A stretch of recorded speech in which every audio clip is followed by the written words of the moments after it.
करने चल रहा हूँ। क्वेश्चन नंबर कल हम लोगों ने 13 तक देखा था। ये प्रश्न जो है आपके सामने है, जून 2009 का पेपर है और कल मैंने आप लोगों से महत्वपूर्ण प्रश्नों पर चर्चा किया था। जैसे मैंने कल कहा था कि समाज कार्य शिक्षा परिषद किस वर्ष स्थापित किया गया था, तो आप लोगों में से किसी बच्चे ने मुझे जवाब भी दिया था, international federation of social workers जो है ये बेसिकली 1942 में आता है। ठीक है, ये मैंने कल आप लोगों को पढ़ाया भी था। संस्कृत विद्यापीठ वाला है, ये 1947 का है। TISS है 1936 का है। लखनऊ समाज कार्य का है तो 1949 का है। देखिए यहाँ पे question number 14, medical termination of pregnancy act किस वर्ष लागू हुआ है? Option A 1971, 1972, 1973, 1974। सर 1971। हाँ, एक बार जो देखिए किसी के यहाँ से बैकग्राउंड आवाज़ आ रही है, प्लीज़ जहाँ वहाँ बैठ के पढ़ाई करिए जहाँ पर बैकग्राउंड आवाज़ ना आए आप लोगों के यहाँ से, है ना। ऐसी जगह पे बैठे रहिए आप लोग। तो जो medical termination of pregnancy act है वो 1971 का है, ध्यान रखेंगे सभी लोग आप। और इसका सही जवाब जो होगा ऑप्शन नंबर ए करेक्ट माना जाएगा। यहाँ पर 12 सप्ताह तक डॉक्टर से सलाह ले, ये बेसिकली इस एक्ट के अकॉर्डिंग बताया गया है। महिलाओं के लिए अगर हम बात करें तो डॉक्टर को सलाह लेने की बातें जो बताई गई है वो मोस्ट इम्पॉर्टेंट में रखा गया है। और भ्रूण में विकृति होने पर मेडिसिन के लिए भी डॉक्टर से सलाह लें, इस तरीके की बात मेडिकल जो है टर्मिनेशन ऑफ प्रेगनेंसी एक्ट में 1971 में बताया गया है। याद रखेंगे आप सभी लोग। आगे अगर हम बात करते हैं क्वेश्चन नंबर 15 में यानी 15 में, आपको एक अनुक्रम के रूप में व्यवस्थित करना है, एक क्रमबद्धता के रूप में व्यवस्थित करना है। ध्यान रखेंगे आप सभी लोग। तो बताइए जरा, सबसे पहले क्या आना चाहिए? सबसे पहले आना चाहिए स्पेशल प्रोटेक्शन। स्पेशल प्रोटेक्शन को मतलब होता है विशिष्ट रक्षण, पहले नंबर पे इसको रखो। नंबर 2 पे अगर मैं आपसे बात करूं, अर्ली डायग्नोसिस की बात करता है नंबर 2 पॉइंट, डायग्नोसिस यानी रोग का निदान करना। तीसरे नंबर पे अगर मैं आपसे बात करूं तो वो आपका आता है प्राथमिक रोकथाम करने की बात, है ना, रोकथाम की बात। निदान की प्रक्रिया तभी स्टार्ट होती है जब कुछ चीज़ें रोकथाम पे हम काम करना शुरू करते हैं। और रोकथाम का मतलब एक प्रकार से ये होता है कि अवांछनीय व्यवहार को दूर करना क्रिया के दौरान, क्रिया करते समय, उसके दौरान, एक्टिविटी करते समय। तो अवांछनीय जो व्यवहार है उसको दूर करना और वांछनीय जो व्यवहार है उसको आगे बढ़ाना। पॉइंट नंबर अगर हम 4 की बात करते हैं तो द्रुत का मतलब यहाँ पे प्रॉम्प्ट से है। प्रॉम्प्ट का मतलब होता है हेल्प से। तो प्रॉम्प्ट एंड एक्यूरेंट जो है ट्रीटमेंट की बात करना, ये आता है अब आपने सही तरीके से मदद के माध्यम से, सहायता के साथ साथ आप उसका उपचार करना शुरू कर दिए। अभी आपको बताऊँ, अगर छोटा बच्चा है कोई, अगर वो लिख नहीं पाता है तो उसके लिखने के लिए एक मेथड होता है, तरीका होता है लिखाने के लिए बच्चे को। तो आप पीछे से उसका हाथ पकड़े, डॉट डॉट रखें और डॉट डॉट के माध्यम से उस बच्चों को पढ़ाने का प्रयास करें। यदि बच्चा धीरे धीरे क्या करता है, हम उसको फीडिंग देने लगते हैं। फीडिंग एक प्रक्रिया होती है। जैसे आप मान लीजिए अगर आप हमेशा हाथ पकड़े काम करवाएंगे तो उसको हैबिट बन जाएगी हाथ पकड़े काम करवाने के लिए। इसलिए फीडिंग यूज किया करें आप सभी लोग। मतलब बीच बीच में उसका हाथ बच्चे का छोड़ दे, वो स्वतः से भी करे, हेल्प से भी करे। इसलिए बोला जाता है प्रॉम्प्टिंग एंड एक्यूरेंट जो है ट्रीटमेंट, ये आपका चौथे नंबर पे आता है। और 5वें नंबर पे आता है पुनर्वास। पुनर्वास का मतलब होता है रिहेबिलिटेशन, यानी आप उसे समाज की मुख्य धारा से फिर जोड़ देते हैं। तो बहुत सरल सवाल है, ये क्रम दिया ही ऑलरेडी है पहले से प्रश्न में। क्यों? सही बात है ना, बताइए। हाँ, इसलिए आप सभी लोग यहाँ पे आप ऑप्शन भी लगाएंगे तो ए को ही लगाएंगे, है ना। बहुत ही इजी प्रश्न था और ये बेसिकली कोई फैक्ट नहीं है कहीं से आया हुआ है, ये फैक्ट बनाए गए हैं। फैक्ट के आधार पे प्रश्न बनाए गए हैं कि किस तरीके से कार्यस्थल पर, समूह कार्य में या समुदाय में या व्यक्ति के साथ आप काम करना शुरू करेंगे। तो यही 5 ऐसे स्टेप आते हैं जो आप फॉलो कर सकते हैं क्रिया के दौरान में। ठीक है, क्वेश्चन नंबर नेक्स्ट लेंगे। 16 नंबर का सवाल आपके सामने। जरा बताइए, निम्नलिखित में से एक कार्य संतोष का सूचक नहीं है, कौन सा ऑप्शन सही होगा? बताएं। स्क्रीन दिखाई दे रही है? स्क्रीन स्क्रीन आपको दिखाई दे रही है ना? सर ऑप्शन ए है, ऑप्शन ए, श्रम ओके आवंटन की उच्च दर। ओके ओके ओके, चलिए कोई बात नहीं। ज्वाइनिंग का मैसेज आया। ज्वाइनिंग का मैसेज आ रहा है, आप यही तो गलत काम करते हैं बच्चे। क्लास के बाद पूजा पटेल है। चलो, ऑप्शन ए की तरफ जा रहा है। बेसिकली यहाँ पे अगर मैं बात करूँ, ये जो शब्द आप देख रहे हैं संतोष का सूचक शब्द, सूचक शब्द बेसिकली यहाँ प्रश्न में सूचक शब्द के अंतर्गत नहीं पूछा है, और इस शब्द के बारे में एक विद्वान का नाम आता है ई सी शोर, ई सी शोर, और एक नाम आता है थॉमस डी टॉबर, और इन्होंने सन 1975 में संतोष का सूचक जैसे शब्दों का प्रयोग किया था, है ना। बेसिकली इसी को अगर हम बात करते हैं तो इंडिकेटर ऑफ जॉब सर्टिफिकेशन की बात करता है ना। कार्य संतोष का सूचक की बात करता है, यानी कार्य का मतलब जॉब को रिप्रेजेंट करता है। तो ऐसी कंडीशन पर ऑप्शन किसी बच्चे ने अभी मुझे बताया है कि हाई रेट ऑफ लेबर को लेकर, और यही आपका टर्नओवर करेक्ट माना जाएगा। श्रम आवर्त की उच्च जो दर होती है, ऑप्शन नंबर पहला करेक्ट होता है, कार्य संतोष का सूचक। और ये प्रश्न है नहीं के परिप्रेक्ष्य में। उच्च मनोबल को बढ़ाना ये है, ये उच्च उत्पादकता को बढ़ाना ये है, उच्च प्रेरणा को बढ़ाना ये है, लेकिन श्रम आवर्त की उच्च दर को बढ़ाना नहीं है। इसलिए ऑप्शन नंबर ए को लगाएंगे आप लोग करेक्ट जवाब यहाँ पे। और ये तीन बातें जो है थॉमस डी टॉबर के अकॉर्डिंग और सीशोर के अकॉर्डिंग दिया गया था 1975 में, 1975 में, याद रखेंगे। ठीक है, चलिए आगे बढ़िए और एक सवाल हम और देखते हैं। बहुत ही अच्छा सवाल आने वाला है अब आप लोगों के सामने। नार्को का नाम तो सुना ही होगा, बहुत ही फेमस शब्द है, ये पेपर में खूब पूछा जाता है नार्को, है ना, देखा भी होगा आप लोगों ने तो। नार्को टेस्ट करते वही है ना? हाँ, उसी से रिलेटेड, नार्को विश्लेषण के विरुद्ध में उसी से रिलेटेड है, लेकिन बट ये टेस्ट नहीं है, इसका विश्लेषण हो रहा है यहाँ पे नार्को। बताएं प्लीज।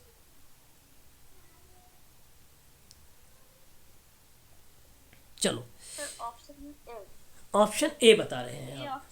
नहीं, यहाँ पे प्रायोगिक और आजमाइश विधि मतलब एक, हाँ, इसका मतलब ये बनता है कि भाई कि जो है tentative method, it is a tentative method. तो ये इनके विरुद्ध में, नार्को विश्लेषण के विरुद्ध में आलोचनाओं में से एक माना जाता है। तो ये आलोचनाओं का पार्ट नहीं है प्रायोगिक के आधार पे। बेसिकली हाँ, जब हम आलोचनाएं किसी चीज़ पे कब करते हैं, जब सी होगा, फिर ऑप्शन सी। अच्छा देखते हैं। तो इसलिए मैं आपसे कहूँगा कि ये आप जो है हम प्रयोग में या एक्सपेरिमेंटल के मेथड पे भी ऐसी जगहों पर हम यूज़ में लाते हैं, तो इसलिए ये तो नहीं है। फिर यह एक विश्वसनीय विधि नहीं है ना, क्योंकि आलोचनाओं में एक है तो बट ये एक विधि नहीं है, मेथड्स के पॉइंट ऑफ व्यू में जा रहा है प्रश्न, तो इसलिए ये भी नहीं माना जाएगा एक। फिर यह व्यक्ति के असहायपन का फायदा उठाता है, ऐसा कहना उचित नहीं होगा अगर हम बात करें तो। ये उसके विरुद्ध में आलोचना का पार्ट बन सकता है, ठीक, यही सही जवाब बनेगा। उसके विरुद्ध में एक आलोचना का पार्ट बन सकता है, इसलिए ऑप्शन नंबर सी करेक्ट माना जाएगा, है ना।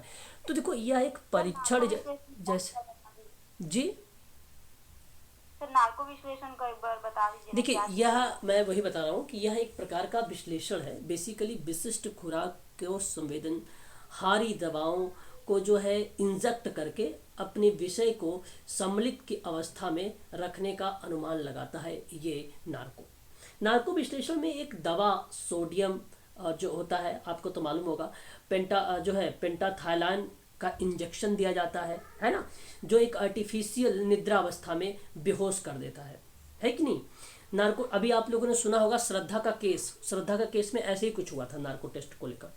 नार्को टेस्ट जो है वो बेसिकली अपराधी को आरोपी से सच जो है उगलवाने के लिए किया जाता है नार्को टेस्ट, है ना, सच उगलवाने के लिए। बेसिकली इसमें जैसे ही उसको जब ये जो पेंटाथाइनाल है जब इंजेक्शन लगा दिया जाता है तो उसको हल्की हल्की नींद आती है, और जब नींद आती है तो उसको सोने नहीं दिया जाता है और उसको तुरंत पुश कर दिया जाता है ना। जैसे हमने पूछा कि उसमें भी हाँ या ना में, मतलब आपने उसका मर्डर किया है, हाँ या ना में जवाब देना है ना। बट उसका जो इस समय जवाब आया उस वहाँ पे, वो कुछ अजीब तरीके से आया, सेंटेंस में करके आया था, है ना। ठीक है, तो उसने ये बताया कि भाई कि हमने इसको जो है फ्रीज में मार के, मतलब जैसा भी उसने टुकड़े करके हमने रख दिया था। तो इतने बड़े सेंटेंस में वही बात बोला उसने, जो कि इसको सीधा जवाब देना चाहिए था, तो ताकि प्लानिंग ना कर पाए, सोच ना पाए। उसकी वजह से जो है पेंटाथाइनल के बारे में बात की जाती है। और इसी जो है टेस्ट की वजह से हम फॉरेंसिक जांच होती है ये, और ये बेसिकली अपराधी से जो है सच उगलवाने का एक प्रकार का ये टेस्ट है, परीक्षण माना जाता है। ठीक है, इसलिए ऑप्शन नंबर आपका ये सही माना जाएगा, सी वाला। ठीक है ना। झूठ पकड़ने के लिए भी बेसिकली पॉलीग्राफ एक टेस्ट होता है, उसका भी यूज किया जाता है। एक माइंड मैपिंग भी होता है, माइंड मैपिंग का भी यूज किया जाता है ना। माइंड मैपिंग, बहुत सारे माइंड टेस्ट। मैपिंग का क्वेश्चन आया था शायद, इसके बारे में बता दीजिए थोड़ा। माइंड मैपिंग में क्या होता है कि उसमें जैसे ना वो आपने देखा होगा, एक जो तरंगे होती है इस तरीके से चलती है, उसको क्या बोलते हैं, ईसीजी। ईसीजी, है ना। तो जैसे अगर हमने कोई क्वेश्चन किया, ठीक है, अब अगर उस बंदे से कोई, अब इसके ब्रेन में क्या होता है, बहुत सारी चीज़ें जो है एक, जैसे ईसीजी जब करते हैं तो लगाते हैं, वैसे ही ब्रेन में लगाते हैं ढेर सारा, ईसीजी की तरह ही। और वो जो डेस्कटॉप होती है उस पर कुछ इसी तरीके की तरंग जो है चलती रहती हैं। अगर वो झूठ बोलता है या सच बोल रहा है तो हमें पता चल जाता है यहाँ पे स्क्रीन के माध्यम से, है ना। तो माइंड मैपिंग सबसे बढ़िया होता है। इसमें कोई आई थिंक मेरे हिसाब से शायद कोई दवा नहीं दी जाती है ना, मेरे हिसाब से। मैंने अभी तक सुना नहीं है, बट अगर दे रहे होंगे तो नहीं बता सकता मैं, लेकिन ईसीजी में शायद। सच और झूठ पकड़ने के लिए है, मतलब आरोपी। हाँ, इस ये भी है, क्योंकि जैसे आप कोई चीज़ सोचेंगे ना, वो आपको मशीन बता देगी। अगर आप झूठ भी सोचेंगे, जैसा भी सोचेंगे, वो आपको बता देगी मशीन। ठीक है, ब्रेन में जो भी आपकी क्रियाविधि होना शुरू होगी वो बता देगी। तो बेसिकली ईसीजी की तरह ही होता है, बट वो ईसीजी नहीं होता जैसे उसमें लगाते हैं तो ब्रेन में, ऐसे हम यहाँ पे लगाते हैं। माइंड मैपिंग इस तरीके से की जाती है। ठीक है, क्वेश्चन नंबर 18 देखिए जरा। कह रहा है व्यक्तिक कार्य पद्धतियों को निम्नांकित रूप से वर्गीकृत किसने किया है। देखो, जो केस वर्क के सिस्टम है उसको क्लासिफाई किसके द्वारा किया गया है। तो मैंने ये प्रश्न शायद एक बार जब मैं करवा रहा था केस वर्क, तो वहाँ पे बताया था आप लोगों को, अगर याद होगा तो। और नहीं याद है तो कोई बात नहीं, मैं आपको यहाँ पे बता दूंगा अभी। ठीक है, तो आपके सामने देखिए यहाँ पे क्या क्या चीज़ें हैं। एक वाहनी क्रियाविधि है, प्रत्यक्ष प्रभाव की क्रियाविधि है, कैथोरसिस है, मननशील क्रियाविधियाँ हैं। 4 टाइप की हैं यहाँ पे, है ना।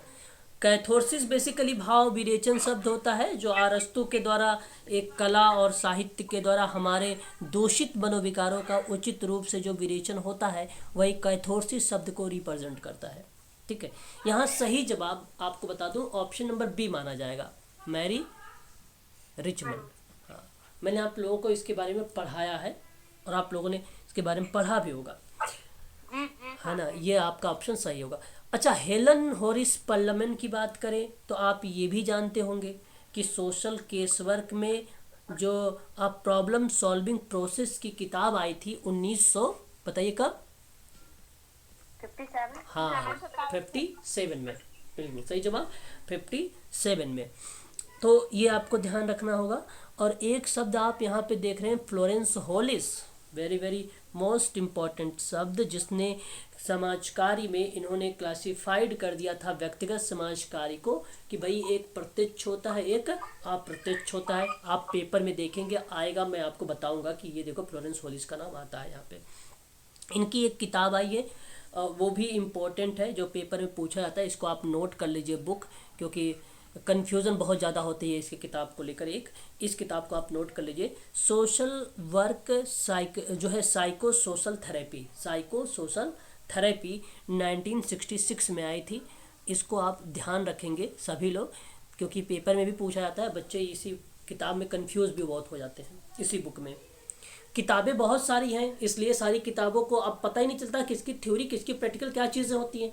तो मैंने आपको बताया कि इसको नोट कर लो, अब इसको ध्यान रखना, तभी ये याद होगा, वरना याद नहीं होगा। अब आज आपने पढ़ लिया, देख लिया कि भाई यही किताब है, social work psycho social therapy, तो फिर भूल जाओगे। तो 2-4 दिन देखिएगा इस इसकी बुक का नाम आपको ऑटोमेटिक याद हो जाएगी।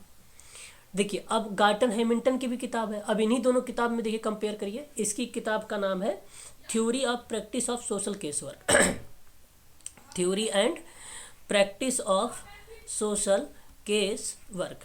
और ये जो किताब इनकी आई थी सन 1940 में आई थी, 1940 में आई थी किताब, है ना। तो ये भूमिका इनकी एक concept of social case work के बारे में अगर किसी ने बात किया है, कॉन्सेप्ट करके एक किताब आई थी, concept of social case work करके, ठीक है। तो ये भी किताब गार्टन हैमिल्टन की थी। चाइल्ड गाइडेंस, बहुत बढ़िया सवाल, आप ध्यान रखिएगा, आईएमपी है, पेपर में पूछा जा सकता है। चाइल्ड गाइडेंस 1947, और ये किताब गार्टन हैमिल्टन की है, ठीक है। तो इतनी चीज़ें तो आप लोगों को पता होना चाहिए, ध्यान भी रखिएगा, पेपर में आते भी हैं, आप लोगों ने देखा भी होगा, पेपर करते हैं जाके तो आपको पता भी होगा। बहुत बढ़िया सवाल है क्वेश्चन नंबर 19। सही व्याख्या पर चिन्ह लगाएं, सही व्याख्या पर चिन्ह लगाएं। प्रश्न है PORK, अभी मैं फुल फॉर्म बता रहा हूँ, आप इसको पहले समझने का प्रयास करें, ठीक है। PORK, SOAP, SAP और STRAP क्या होते हैं। अब देखिए इन्हीं के आधार पे ऑप्शन दिया गया कि ये है क्या, ये जो चार आप देख रहे हैं ये है क्या। पहले अब मैं इसका फुल फॉर्म बता देता हूँ, नोट करना होगा तो नोट कर लीजिएगा, और यदि शार्प माइंड है तो फिर बहुत अच्छी बात है अगर आपको याद हो जाता है तो, ठीक है। प्रॉब्लम ओरिएंटेड रिकॉर्डेड कीपिंग की बात करता है, पहली बात problem oriented recorded keeping, PORK की बात है। दूसरी बात SOAP, एस का मतलब हो जाएगा सब्जेक्टिव, सब्जेक्ट, ऑब्जेक्ट, ओ का हो जाएगा ऑब्जेक्ट, ए से हो जाएगा असेसमेंट, पी से हो जाएगा प्लान, ठीक है, ये आप ध्यान रखेंगे। तीसरा आपके सामने है SAP, सब्जेक्टिव असेसमेंट प्लान, और फोर से आपका जो 4 पॉइंट पे लिखा हुआ है STRAP, मतलब सब्जेक्टिव, एस से, और टी से हो जाएगा आपका थेरेपिस्ट, और आर से आपका हो जाएगा, देखो थेरेपी मत कर दीजिएगा, थेरेपिस्ट का नाम आता है, थेरेपी के नाम नहीं आता, थेरेपिस्ट का नाम आता है। और आर का जो मतलब बनेगा रिस्पॉन्स, ए का मतलब जो बनेगा असेसमेंट, पी का मतलब जो बनेगा प्लान बनेगा। ये चार शब्द जो आपने अभी देखे हैं बीस्टिक ने सोशल केस वर्क में सन 1984 में यूज किया था, 1984 में। आपने बीस्टिक का नाम तो सुना ही होगा, बीस्टिक का, बीस्टिक के द्वारा ही आपको बता दो केस वर्क में एक रिलेशन करके किताब आई थी सन 1957 में, और उसी किताब में उन्होंने 7 सिद्धांत दिए थे, ठीक है, बीस्टिक ने केस वर्क में। यहाँ पे आप ये बीस्टिक का 1984 में नाम याद। अब ये है क्या सर, जैसे सिद्धांत तो पता चल गया, बट ये चार नाम क्या है। ये चार नाम केस वर्क के दौरान में इन्होंने उपकरण का नाम लिया था, उपकरण का मतलब यहाँ पे टूल्स का नाम लिया था इन्होंने, ठीक है, इन्होंने क्या नाम लिया था, टूल का नाम लिया था। तो विभिन्न उद्देश्यों को उचित रूप से प्रयोग किया जाए, जो आपने उद्देश्य बनाए हैं, जो आपने ऑब्जेक्टिव या टारगेट बनाया है, उसी को ध्यान में रखकर उसको सही तरीके से प्रयोग किया जाए। तो बीस्टिक ने सन 1984 में ये शब्दों का प्रयोग किया। तो यहाँ पे बेसिकली उपयोगिता की जो वस्तुएं बताई जा रही हैं, ये ऑप्शन आपका सही जाएगा, यहाँ पर यही करेक्ट माना जाएगा क्वेश्चन नंबर 19 का, ठीक है। उपयोगिता की वस्तुएं के अंतर्गत ये है, इसका सही चीज़। अब केस वर्क का प्रलेख का प्रकार नहीं है कि ये प्रकार का टाइप है, मैंने उपकरण पहले बता दिया, तो प्रकार कहाँ से होगा भैया केस वर्क का, पहली बात। दूसरी बात, बाल अपराधियों के लिए उपचार की पद्धति है। अब ये कहना उचित नहीं है कि बाल अपराधियों पर हम जब काम करते हैं उस दौरान की बात होती तो ठीक था, लेकिन यहाँ पे उपचार की पद्धति में ये भी ठीक नहीं है, ये तो सिस्टम है ही नहीं। और जाने हुए लघु के रूप में जो जाने हुए लघु रूप है वो भी नहीं है। तो उपयोगिता की वस्तुएं के बारे में बात करता है ये, इसलिए मैं आपसे कहूँगा कि ऑप्शन नंबर सी का चुनाव करिएगा, बीस्टिक के द्वारा ये चीज़ें बताई गई हैं। बहुत ही अच्छा सवाल था, हो सकता है 2023 में आप लोगों को देखने को मिल जाए। क्वेश्चन नंबर 20 के बारे में बात कर लेते हैं। From charity to social work, बहुत ही इम्पोर्टेंट किताब। Sir Mary Richmond 1920। 1920। ओके, और कोई? सर क्वेश्चन पूरा नहीं। क्वेश्चन पूरा दिखाई नहीं दे रहा क्वेश्चन है? नहीं दिख रहा। क्या बात है भाई, कहाँ चला गया? क्वेश्चन दिख रहा है, ऑप्शन नहीं दिख रहे हैं, क्वेश्चन तो दिख रहा है। क्वेश्चन दिख रहे हैं, ऑप्शन नहीं दिख रहे हैं। ओके, एक मिनट प्लीज, एक बार बताएं क्या क्वेश्चन दिखाई दिया?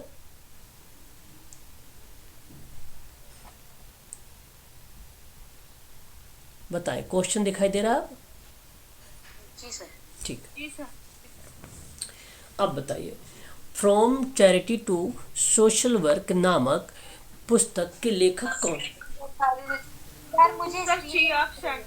सी, ऑप्शन नंबर सी का मेरी चुन। रिचमंड ये कर, मेरी रिचमंड ये कर। अच्छा अच्छा अच्छा अच्छा अच्छा अच्छा अच्छा अच्छा।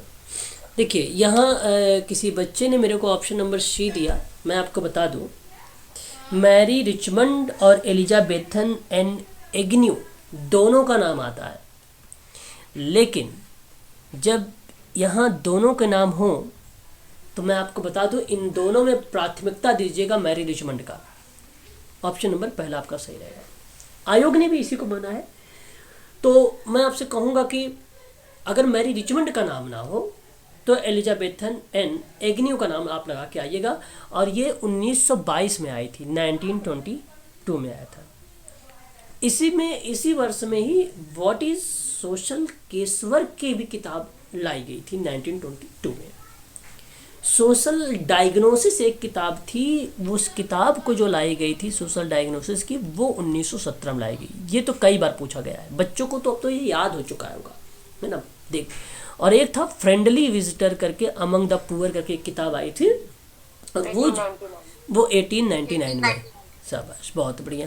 तो ये आपको पता होना चाहिए, काफ़ी इम्पोर्टेंट चीज़ें हैं, हमें इसको भूलना नहीं चाहिए, है ना।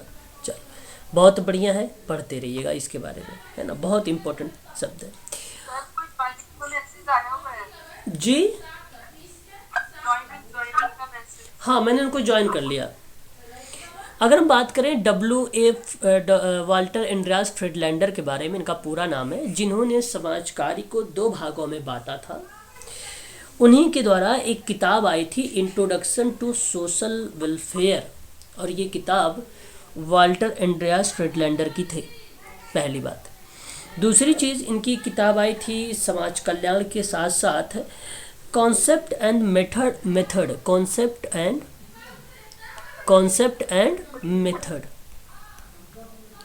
ठीक है, ऑफ सोशल वर्क।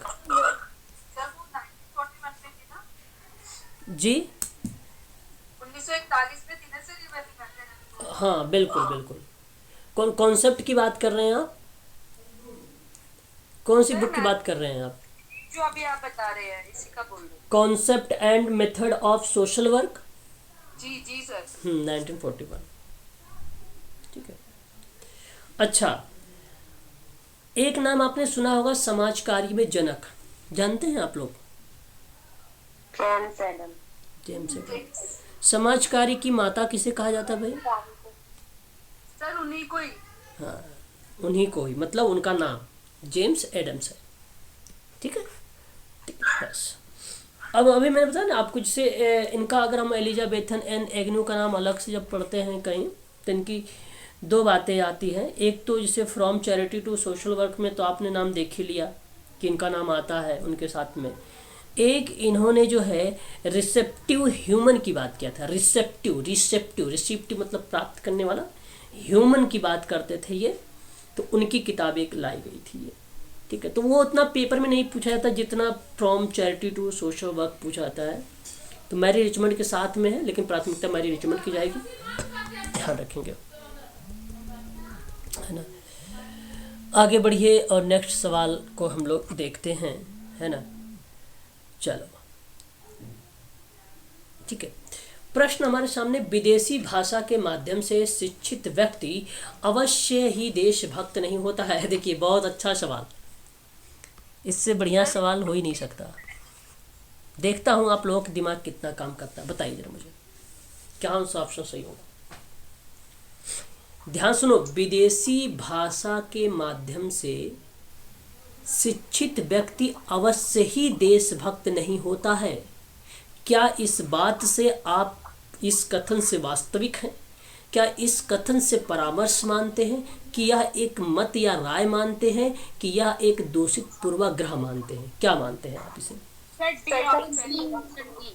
हाँ, यह एक प्रकार का यह कथन मत या राय है। नहीं, विदेशी भाषा के माध्यम से कथन दूषित पूर्वाग्रह है।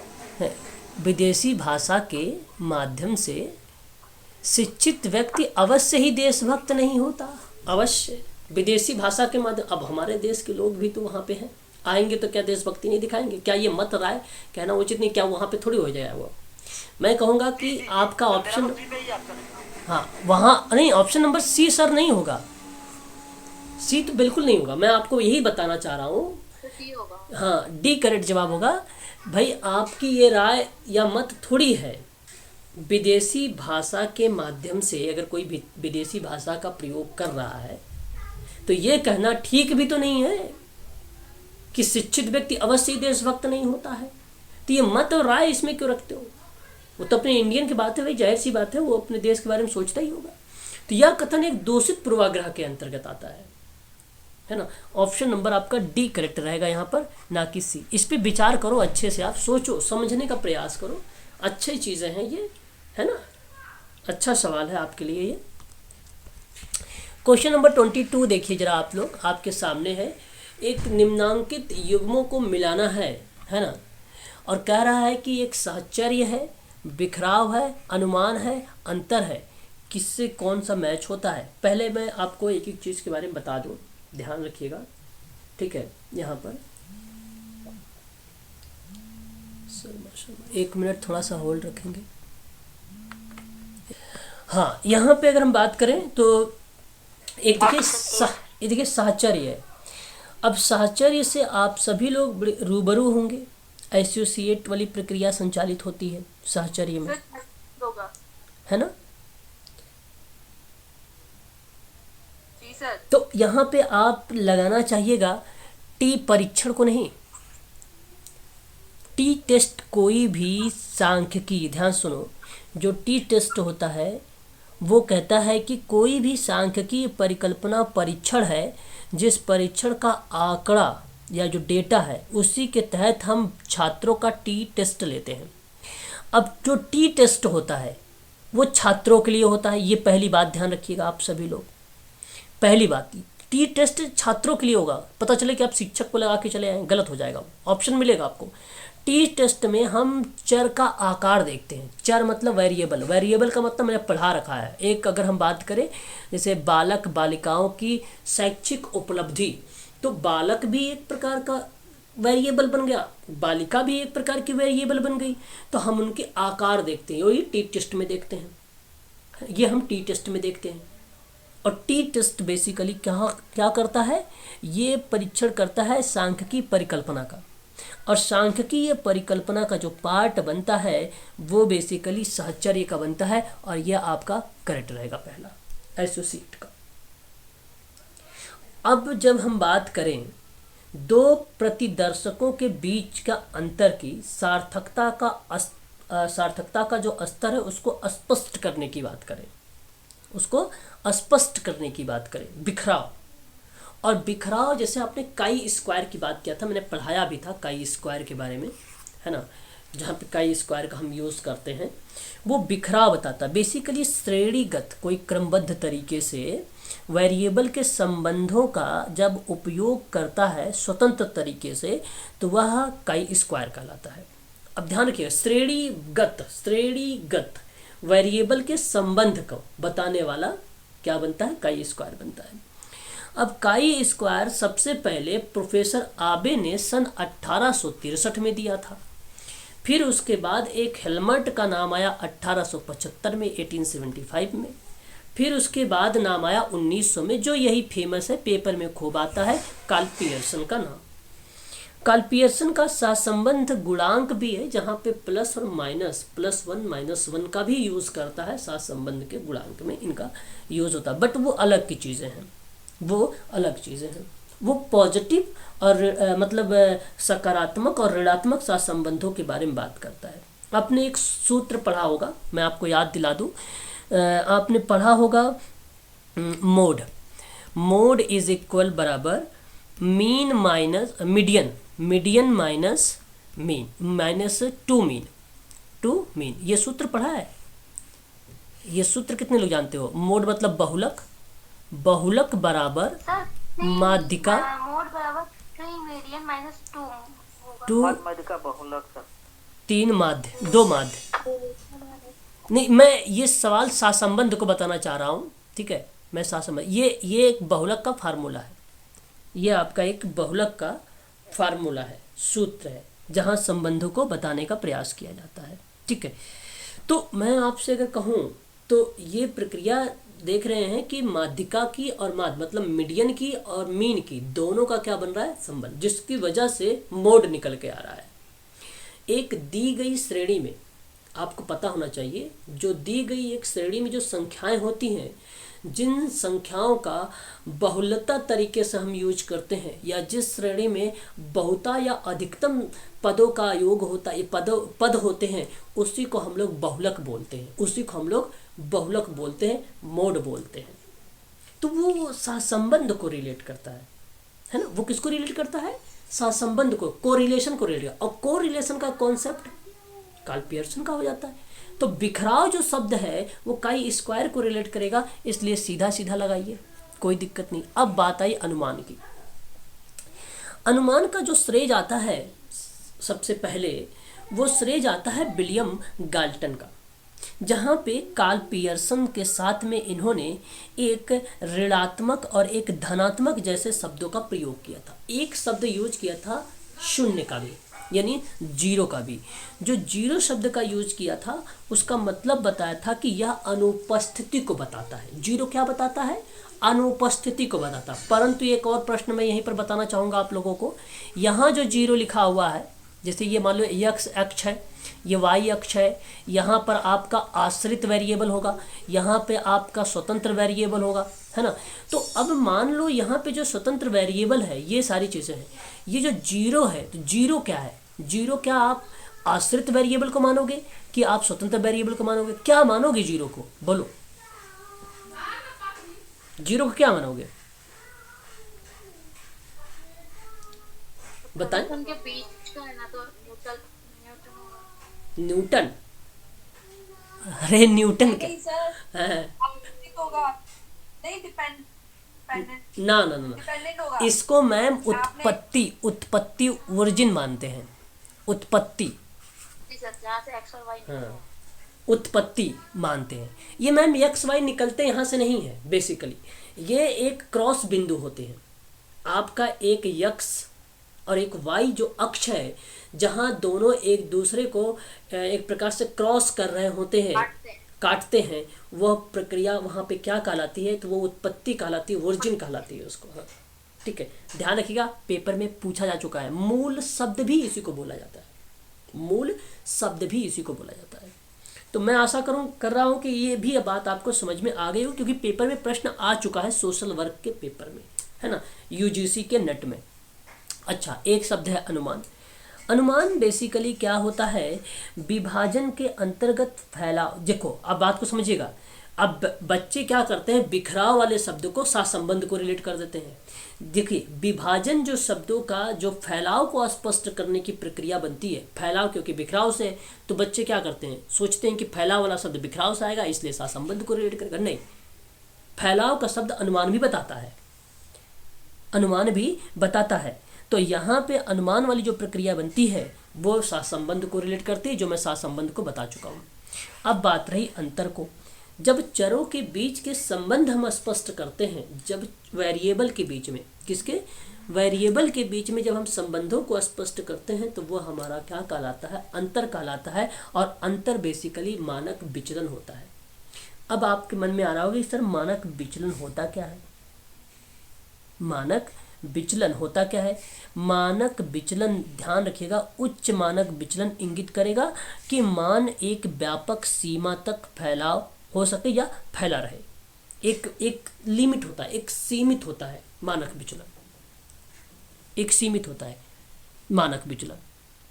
मानक विचलन में कोई डाउट है पूछ लीजिए। अभी इससे एक प्रश्न छूट रहा है, अभी मैं बताता हूँ, अभी बता रहा हूँ। आप तब तक मुझे बताएं जरा कि मानक विचलन क्या हो सकता है, बताएं। सांख्यिकी का पार्ट है ना, मानक विचलन, बताएं। चलो देखो, very very most important point बताने जा रहा हूँ, नोट कर लीजिए मानक विचलन से संबंध में। चाहो तो एक लाइन लिख लो आप लोग। किसी सांख्यिकीय जनसंख्या, नोट कर लीजिए, किसी सांख्यिकीय जनसंख्या डेटा सेट, किसी सांख्यिकीय जनसंख्या डेटा सेट या प्रायिकता वितरण में, प्रायिकता का मतलब होता है प्रोबेबिलिटी, प्रायिकता का मतलब क्या होता है, प्रोबेबिलिटी, ठीक है। प्रायिकता वितरण के प्रसरण के वर्गमूल को मानक विचलन कहते हैं।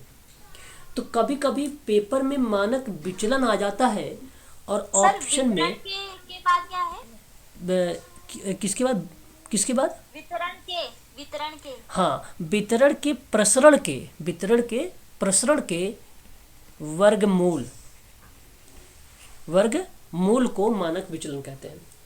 तो कभी कभी पेपर में ऐसे मानक विचलन लिखा रहेगा और ऑप्शन में प्रसरण के वर्गमूल लिखा रहेगा, ठीक है। ये आप ध्यान रखेंगे सभी लोग, ठीक है। एक मिनट थोड़ा रखेंगे, है ना, कि जो मानक विचलन है, ये पेपर में प्रश्न आ चुका है कि डैश मार देता है मानक विचलन करके, ऑप्शन में यही लिखा रहा था प्रसरण के वर्गमूल, और यही ऑप्शन सही जाता है, ठीक है। अब मुझे जरा बताइए इस क्वेश्चन का ऑप्शन कौन सा गया सही है? B sir, B is the right answer, ठीक, यही सही है। मैं एक दिन ट्रिक बताऊंगा आप लोगों को कि ये वाले प्रश्न किस तरीके से लगाए जाते हैं, है ना। कोशिश करिएगा जब प्रश्न ना आए तब। क्वेश्चन नंबर 23, समाजकारी के मूल्यों को अमूर्त एवं साधन स्वरूप के रूप में किसने वर्गीकृत किया है? नंबर 1 ऑप्शन कोह, बी हर्बर्ट बिश्नो, पंपरी और फिलिप क्विन। अच्छा, हर्बर्ट बिश्नो, क्या बात है भाई, बहुत बढ़िया, बहुत बढ़िया। इनके ध्यान रखेंगे, हर्बर्ट बिश्नो ने समाज कार्य दर्शन में, मैंने आपको पढ़ा चुका हूँ बेसिकली, उसमें इन्होंने जो है दर्शन में 1953 में समाज कार्य के मूल्यों को अमूर्त साधन के रूप में क्लासिफाई किया था। और हर्बर्ट बिश्नो ने ये भी बताया था जिसमें से व्यक्ति के प्रकृति के बारे में, समूह तथा सामाजिक परिवर्तन के संबंध के बारे में, दर्शन को बहुत ही रुचिकर और व्यवहारिक बना दिया था। जब उसने व्यक्ति के नेचर पर बात किया और जब समूह और सामाजिक परिवर्तन के संबंधों को बताकर बात किया, तब ये रुचिकर हो गई। और इसी वजह से समाजकारी दर्शन में हर्बर्ट बिश्नो फेमस रहे हैं और पेपर में इन्हीं के जो है प्रश्न पूछे जाते भी हैं। तो अमूर्त एवं साधन के स्वरूप को ऑप्शन में तो कोह आते हैं, परंतु ये सही नहीं होते हैं। इन्होंने समाज कार्य की जड़ों के बारे में बात किया था सन 1968 में, 1968 में इनकी जड़ों पर बात किया था, समाज कार्य की जड़ें, है ना, इस पे बात किया था, ठीक है। इनका पूरा नाम जो है समूल कैलमिन कोह है, ठीक है। इनको इन शॉर्ट में SC कोह कहा जाता है, ठीक है। समूल कैलमिन कोह इनका पूरा नाम है। पंपरी एक विद्वान है, मुरियल पंपरी, इनका पूरा नाम मुरियल पंपरी है। इन्होंने अमेरिकी समाजकार्य की विरासत के बारे में सन 1967 में जिक्र किया था। अमेरिकी समाजकार्य की विरासत पर। और एक जो फिलिप क्लीन का नाम आ रहा है, इन्होंने बताया था सम बेसिक स्टैटिक्स इन सोशल वर्क, यानी कुछ बुनियादी सांख्यिकीय में समाज कार्य के बारे में इनका कहना ये था। और जेल की जो विधि है, प्रिजन मेथड इन एक मेथड के बारे में बात इन न्यूयॉर्क में इन्होंने बात किया था जेल की विधि के बारे में। तो ये भी आप ध्यान रखिएगा 2 पॉइंट, एक तो बेसिक स्टैटिक्स इन याद रखेंगे सोशल वर्क में, दूसरा प्रिजन मेथड याद रखेंगे, ठीक है।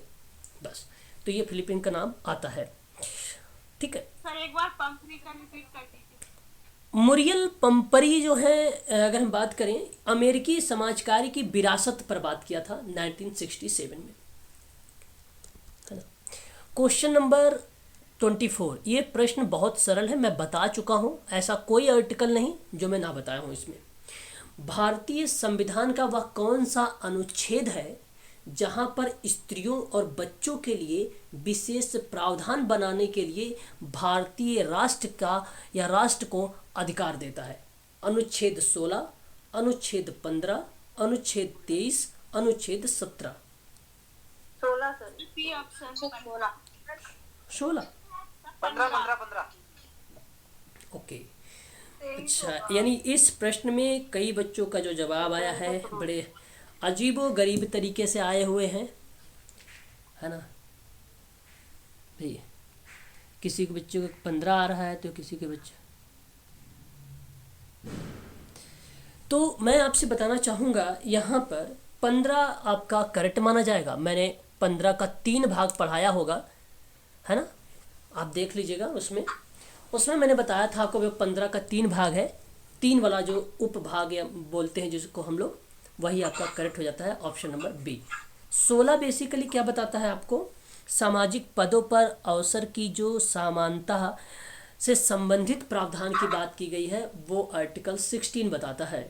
आर्टिकल जब 23 की हम लोग बात करते हैं, जिसमें आप ये जानते हो कि मानव दुर्व्यवहार और बलात् श्रम के बारे में, प्रतिषेध के बारे में, तो वो आर्टिकल 23 बताता है। मैंने कल की क्लास में बताया था आप लोगों से। और जब हम धर्म, मूल वंश, जाति, लिंग, जन्म स्थान विभेदी की बात करते हैं वो आर्टिकल 15 ही बताता है आपको। जब हम बात करते हैं अस्पृश्यता के अंत को लेकर तो वो अनुच्छेद 17 बताता है। ठीक है भाई, बताइए एक बार। जी सर। सर ये 15 का 3 बताता ना, इसलिए थोड़ी कंफ्यूजन हो गई थी, खाली 15 लिखा है। हाँ तो 15 अब 15 का 3 ऑप्शन में नहीं लिखा हुआ है ना, तो इसलिए हम, थोड़े कंफ्यूजन। हाँ, हम 15 के अंतर्गत ही यहाँ पे मानेंगे कि 15 के तीन से 4 भाग हैं, उनके अंतर्गत जो है ये बातें आती हैं। किसी बच्चे ने, शायद रजनीश सर ने मुझे बताया, आप लोग भी तो थे उस क्लास में, रजनीश सर आज हैं कि नहीं है, शायद नहीं है मेरे हिसाब से, तो अगर उन्होंने ही तो ये सारी चीज़ें क्लास में जिक्र किया था, है ना। चलिए आगे बढ़िए। निम्नलिखित चरणों में से सही क्रम का चुनाव करिए। जिसको पीएचडी कैग याद होगा वो कर लेगा। पीएचडी कैग कौन बताएगा भाई? सर क्वेश्चन नहीं दिख रहा है। Oh my god, 1 minute. Design, C से कलेक्शन, ए से एनालिसिस, जी से जनरलाइजेशन, आर से रिपोर्ट। वेरी गुड, बहुत भाई, रिकॉर्ड। तो ये बेसिकली पीएचडी कैग के अंतर्गत हमें अगर पता है तो हम सवाल को आसानी से कर सकते। मैं ऑप्शन दिखाऊंगा नहीं, आप लोग को ही बताना है। क्या मैं इनमें से सबसे पहले नंबर पे, क्या मैं 5 को लूँ या 1 को लूँ? दोनों में से किसको लूँ? Option A. सर ए आएगा, पहले प्रॉब्लम है ना तो समझ सकते। पहले मैं यानी 5 को ना लूँ, मैं पहले 1 नंबर को ले ये लूँ। होगा सर। चलो अच्छा, यहाँ पे देखो, समस्या की पहचान तब होगी ना जब हमारा अध्ययन का उद्देश्य बनेगा।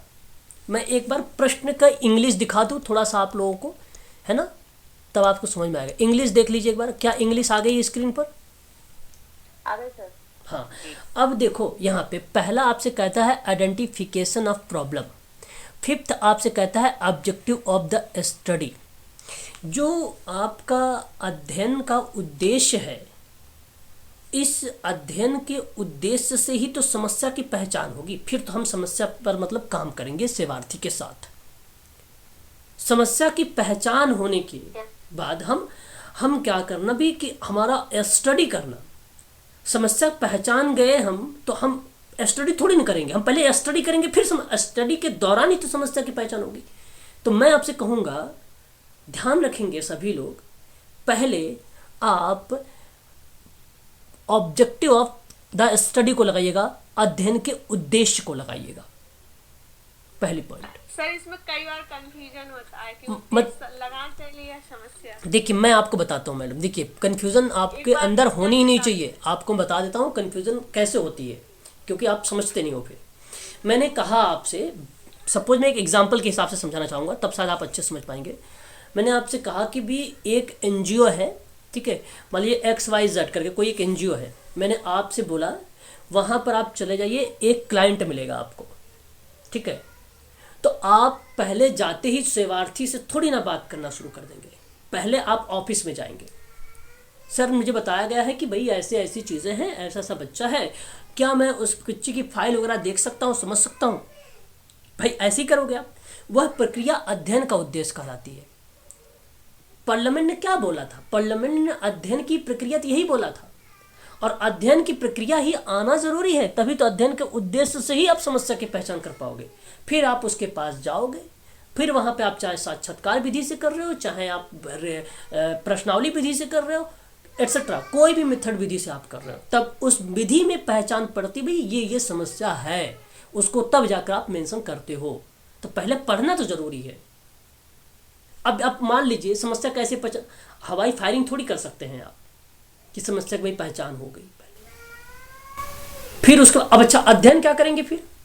फिर अध्ययन ये करेंगे कि अच्छा समस्या ऐसे ऐसे आई होगी, समस्या इस तरीके से हुई होगी, उल्टा हो जाएगा ये, है ना। पहले अध्ययन के उद्देश्य, इसलिए आप पहले 5th को रखें।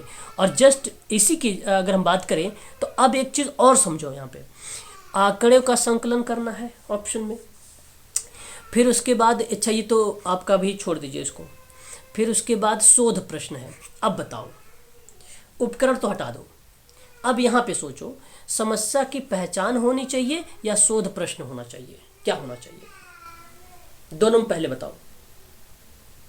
समस्या होगी तभी तो उसमें से प्रश्न। तो पहले तो सब प्रश्न होंगे, पहले तो प्रश्न होंगे सर, हाँ, तब उसके, हाँ, हम पहले हम क्या करते हैं, हम पहले प्रश्न बनाते हैं। अब मान लो आपने साक्षात्कार करना शुरू करेंगे, मैंने कहा ना अध्ययन वाले विधि, तो ये आप करना शुरू किया अध्ययन विधि।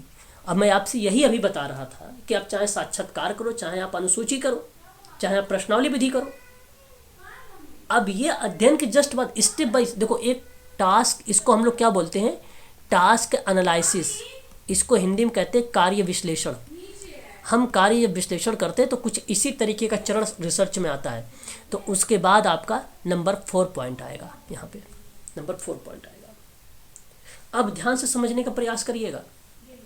4 के बाद यहाँ पर आप बताइए, संकेत पुस्तिका होगी या समस्या की पहचान होगी? बुक, कोड बुक तैयार करना होगा, फिर समस्या की पहचान। इन दोनों में किनको रखेंगे आप पहले? सर समस्या होगी।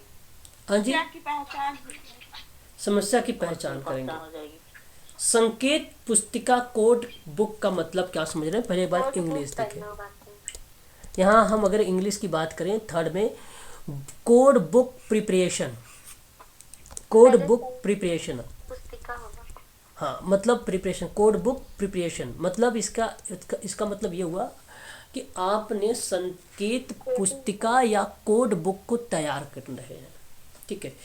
तो ये तो प्रश्न के बाद भी तो कर सकते हैं हम भाई। प्रश्न जब बन रहा है हमारा, तो एक तो हमने क्या बनाया, हम अभी तक, हाँ, कोड बुक तो पहले बनती है ना सर, जैसे अपन प्रश्न कंफर्म कर ले, इसके बाद कोड बुक बनाते हैं। बिल्कुल। जब आपने वो प्रश्न बनाया है, वो चीज़ें एक सेवार्थी के लिए हमें ये चीज़ करनी है। अभी आप सेवार्थी से मिले नहीं हैं, अभी आप सेवार्थी से नहीं मिले हैं। हाँ, मैं अभी बहुत पहले की बात कर रहा हूँ, है ना। आप एक प्रिपरेशन होके जा रहे हैं, हाँ, एक प्लानिंग करके जा रहे हैं। आप अभी प्लानिंग कर रहे हैं, ये प्लानिंग की प्रक्रिया दे रही है चरण के अंतर्गत। तो इसलिए आपका यहाँ पे कोड बुक तैयार होगी एक। आप चाहे कह लो कि 10 पेज आपने तैयार किया या 5 पेज तैयार किया, उसी को कोड बुक बोल देते हैं, उसी को कोड बुक बोल देते हैं। फिर उसके बाद आप देखिए आंकड़े संकलन के उपकरण, अब ध्यान समझिएगा, डेटा कलेक्ट करने के आंकड़े हैं, ये डेटा कलेक्ट करने के आंकड़े हैं। अब कुछ ये भी सोच रहे होंगे, अभी हम बात करें यहाँ टूल्स की बात, अगर हम कर रहे हैं, बात को समझने का प्रयास करिए कि सोचेंगे सेवार्थी से डेटा कलेक्ट करने की बात हो रही है। बिल्कुल, सेवार्थी से ही तो डेटा हम कलेक्ट करेंगे, डेटा हम सेवार्थी से ही कलेक्ट करेंगे, लेकिन उसके पास टूल्स वगैरह होने तो चाहिए आपके पास, उस टूल्स की व्यवस्था करनी है आपको, वो टूल्स आपके पास होने चाहिए।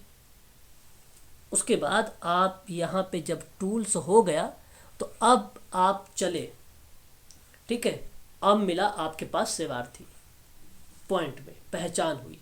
अब जैसे ही आपने इसकी पहचान किया, फिर आंकड़ों का वहीं पर क्या हुआ, न्यूनीकरण हुआ। न्यूनीकरण का पहले इंग्लिश देख लीजिए ताकि आपको और आसानी हो जाए समझने में।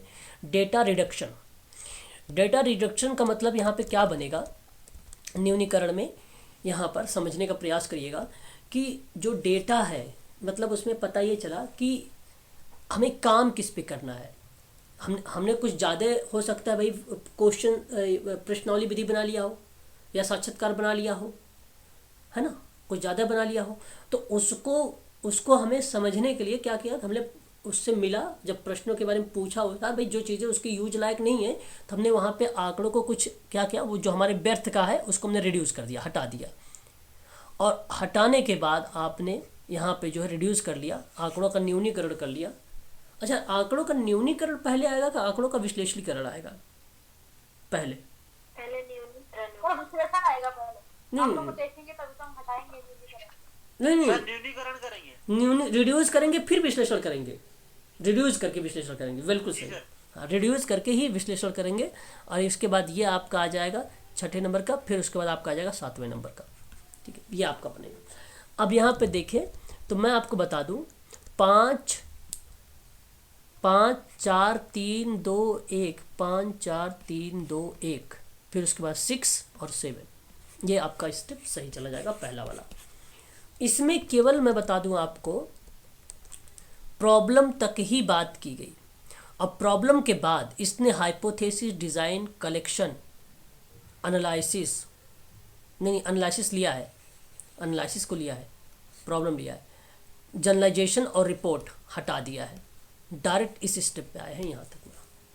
तो कभी कभी कुछ प्रश्न इस तरीके से मिलेंगे और आप आसानी से ऐसे प्रश्नों को आप याद भी कर सकते हैं और आप कर भी लेंगे पेपर में, ध्यान रखेंगे तब। PhD कैग और आर, अगर ये पता है तो रिसर्च का स्टेप में गलती कर ही नहीं सकते, ये 110% मैं गारंटी देता हूँ आप लोगों से, गलत हो ही नहीं सकता अगर ये याद रहेगा तो, है ना। सर पहले शोध की समस्या आएगी, आंकड़ों का संकलन आएगा। शोध की समस्या और आंकड़ों का संकलन, हाँ जी। ये PhD का सर फुल फॉर्म बता दीजिए सर एक बार पूरा सर, 7 अक्षर का। अच्छा, PhD कैग का, ओके। पहले एक मिनट सर, मैडम क्या कह रहे हो आप पहले सवाल बताइए, मैं आपको बताता हूँ सर। क्या कह रहे हो आप? शोध क्या बोल रहे थे आप? आंकड़ों का संकलन पहले आएगा या समस्या की पहचान पहले आएगा? आंकड़ों का संकलन और समस्या की पहचान, समस्या की पहचान पहले आएगा मैम। आंकड़ों का संकलन पहले किया है। आंकड़ों की जो समस्या की पहचान होगी वो सबसे पहले आएगा। आपने लगा दी। क्या कर रहे हो, कहाँ बात कर रहे हो? पहले मेरी बात तो सुन नहीं रहे हो आप। मैं कह रहा हूँ पहले समस्या की पहचान करोगे और आंकड़ों का जो संकलन है वो बाद में आता है ना, वो बाद में आता है।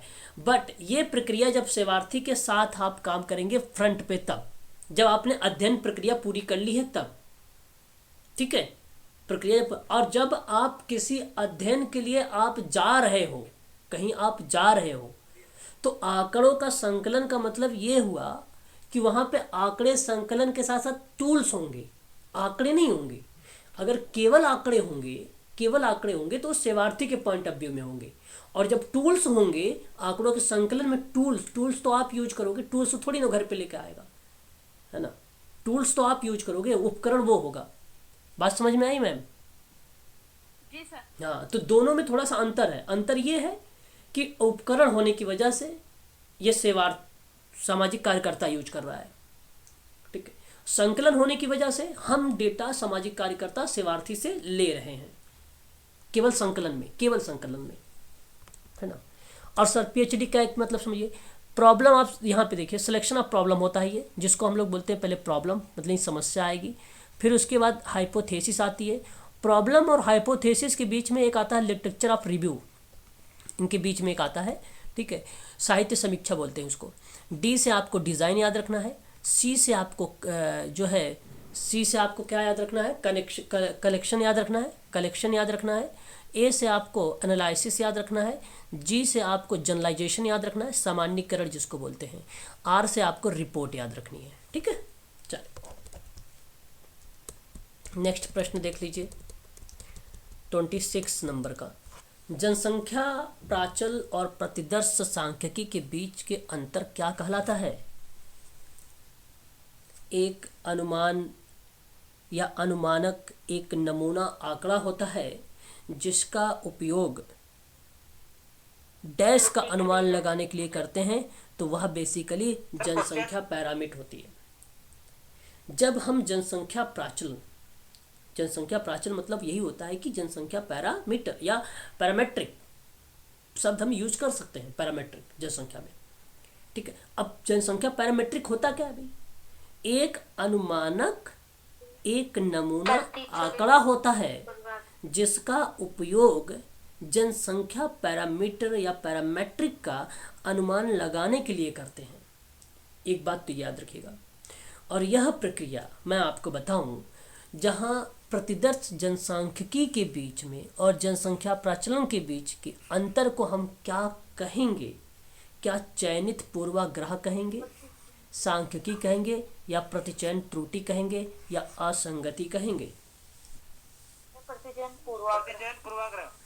प्रतिचयन पूर्वाग्रह कैसे, जरा एक बार मुझे बताएं, वो भी कैसे? क्योंकि पूर्वाग्रह मतलब जो पहले से जो हम इमेजिन करते हैं, पहले से जो हमने बना लिया है ना, पहले से जो हमने बना लिया है। हाँ, तो बेसिकली जब हम बात कर रहे थे आपसे कि एक देखो प्रतिदर्श सांख्यिकी होता है। प्रतिदर्श सांख्यिकी का मतलब क्या था, मैंने आपको बताया था कि ये 100 लोग हैं, है ना, ये 100 लोग हैं। इन 100 लोगों में से अगर जब हम डायरेक्ट जब किसी 10 लोगों पर काम करते हैं, बेस्ट पे काम करते हैं, इकाई न्यायदर्श प्रतिदर्श यूनिट पे काम करते हैं, तो यह प्रक्रिया जब निष्कर्ष पर होती है तो वह हम कहते हैं कि ये भैया सांख्यिकी प्रतिदर्श है, ये सांख्यिकी प्रतिदर्श है। और जब मैं जनसंख्या प्रांचल के बारे में तब बात करता हूँ जब किसी अनुमानक और एक नमूना आंकड़ा जिसका उपयोग जनसंख्या पैरामीटर के अनुमान लगाने के लिए किया जाता है, तो ऐसी कंडीशन दोनों को अलग अलग दृष्टि में देखने के पॉइंट ऑफ व्यू से बात की जा रही है। दोनों अलग अलग चीज़ें हैं, ठीक है, दोनों अलग अलग चीज़ें हैं। और दोनों में अगर हम बात करें तो यहाँ पे भी पूर्वाग्रह मिल सकता है, और मैंने आपको एक नॉन प्रोबेबिलिटी सैंपलिंग बताया था, उसमें भी सैंपलिंग में आपको मिल सकता है। तो दोनों प्रतिदर्श से रिलेटेड हैं, दोनों सैंपल से रिलेटेड है, और दोनों भी प्रतिचयन पूर्वाग्रह से संबंधित है। इसलिए इनके भी कॉमन एक अंतर है, प्रतिचयन पूर्वाग्रह। इसलिए ऑप्शन नंबर आपका सी करेक्ट रहेगा, यहाँ पे सी करेक्ट। एक लास्ट सवाल देख लीजिए, मध्यवर्ती वेरिएबल को नियंत्रित किया जाता है, मैंने बताया है हस्तक्षेप करके नाम में। मध्यवर्ती को अगर आपको नियंत्रित करना है तो केवल एक ही ऑप्शन हमेशा सत्य होता है। देखिए जो संक्रियात्मक होता है ना, इस संक्रियात्मक मतलब कार्यरत करना, इसको बेसिकली परिचालनात्मक बोला भी जाता है, इसी को परिचालनात्मक भी बोला जाता है इसी को। ये बेसिकली हमेशा सत्य माना जाता है, यादृच्छिकीकरण रैंडम को माना जाता है। इसलिए ऑप्शन नंबर आपका पहला करेक्ट माना जाएगा यहाँ पर, ठीक है, यादृच्छिक रैंडम। तो आज के लिए इतना ही रखिए आप लोग। अभी मैं वीडियो का लिंक दे देता हूँ आप लोगों को, आप लोग देख लीजिएगा, थोड़ा देखते हैं। अच्छा इसकी बुक